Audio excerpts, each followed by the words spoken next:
சரி சரி பாண்டவர்களோடு 5 பேரோடு 6வது ஒருவனாக இருந்து கொண்டு நமக்கு ஏதாவது ஒரு சதி செய்வான். அது மட்டுமல்ல, இரவிலே நாம் தனிமையாக பேசிக் கொண்டிருப்பது மட்டும் தெரிந்தால் சரி நாம் இருவரும் உயிரையும் ஒன்றாக சேர்த்தெடுப்பதற்காக ஏதேனும் ஒரு அவதாரம் எடுத்து மாயவன் சதி செய்வானா? மாயவன் சதி செய்வானா? தம்பி சதி செய்ய வேண்டும் என்று வந்தானே மாயக்கத்தை.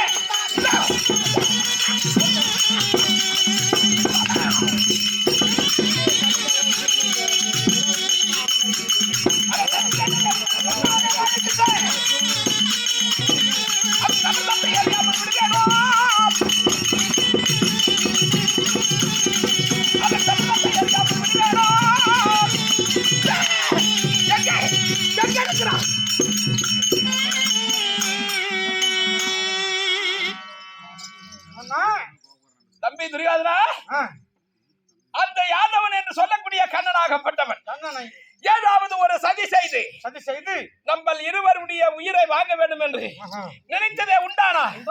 என்னுடைய கையில் இருக்கக்கூடிய இந்த வாளுக்கு தான் இரையாகுவாரே தவிர ஒண்ணு சேர்ந்த கூட முடியாது.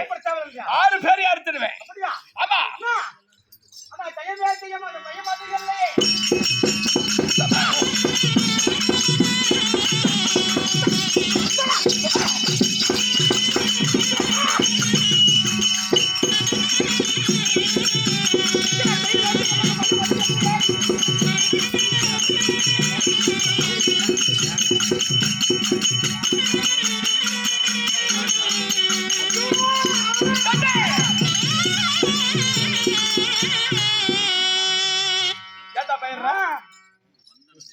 இவ்வளவு தகரியை கொடுத்தும் பயிரியா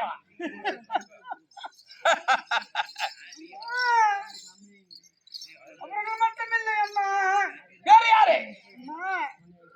இந்த அரபக்கொடி இருக்குது பால்,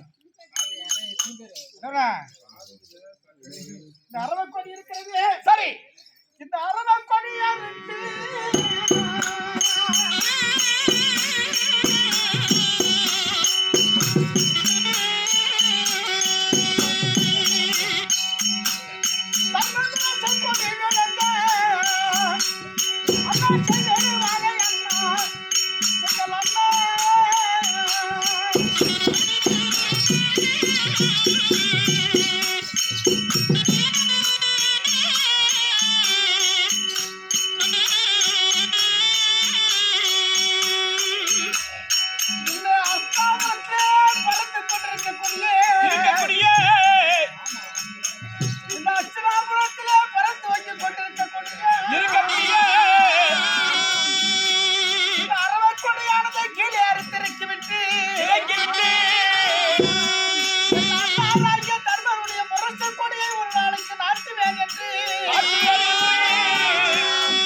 தகரிமா கொண்டு சொல்றா அதிவீரன் என்று சொல்லிக் கொண்டு அர்ஜுனனானவன் இந்த அஷ்டாபுரத்தில் இருக்கக்கூடிய அரவக்கொடியை கீழே அறுத்திறக்கி விட்டு அந்த அவன் அண்ணாருடைய முரசு கொடியை நாட்டுவதற்காக அவன் எப்ப சமயம் கிடைக்கும் எதிர்பார்த்திருக்கிறான். அந்த அர்ஜுனனா இந்த குளிர்ந்தாத்திலே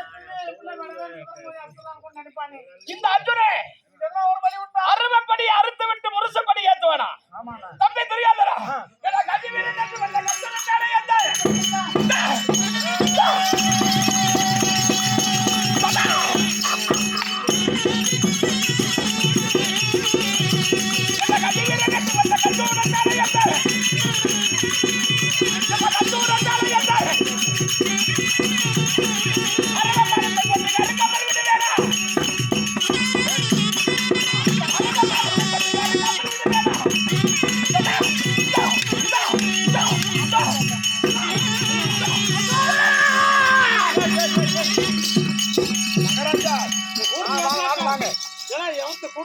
மகாராஜா எங்கேயும் மாத்தலவாங்க எதுக்கு போறீங்க? என் கண்ணனத்து எழுந்து ஆடுதுடா பாம்பு. ஐயா அடா உங்க மடிச்சு வைங்க எல்லாம் அறுத்து போடுவாங்க. ஓஹோ தம்பி பயறா. உங்களை பார்த்த உடனே பயப்படுறா அப்படி. என் கண்ணனத்து ஆடுதுடா பாம்பு. இல்லைங்க அடங்கிருச்சு. அதனால இந்த பாம்பு அழகக்கனை எடுத்துட்டு போய் பாண்டவர் மேல விடுறான்னு சொன்னான் எங்க அண்ணங்கத்தை. ஆமா என் மேல எடுத்து காட்டுறா அப்படியே. உங்க தம்பி அதுக்கால பாம்பை தோக்காதீங்க பயப்படுறா அப்படி. அப்படியா? படையன் நடணும். ஆமா தம்பி ஆனா உன்னை அறுத்து விட வேணாம். அதனால இந்த அரவமானத்தை விட்டு உன்னை அறுப்பதற்கா இந்த அரவத்திற்கு நான் பால் ஊத்தி வளர்த்து வருகிறேன். அந்த சதி செய்கிறாரே யாரு? அதிவீரன் என்று சொல்லி வில்ல வலை அதாவது பேசுகிறானே வீரம் கொடுத்து அவனை கொள்வதற்காகவே இந்த அரவமாக வளர்த்தி கொண்டு வருகிறேன். உனக்கு காட்டுறேன் ஒரு செக. கடைசியா ஒரு வார்த்தை. என்னடா வார்த்தை?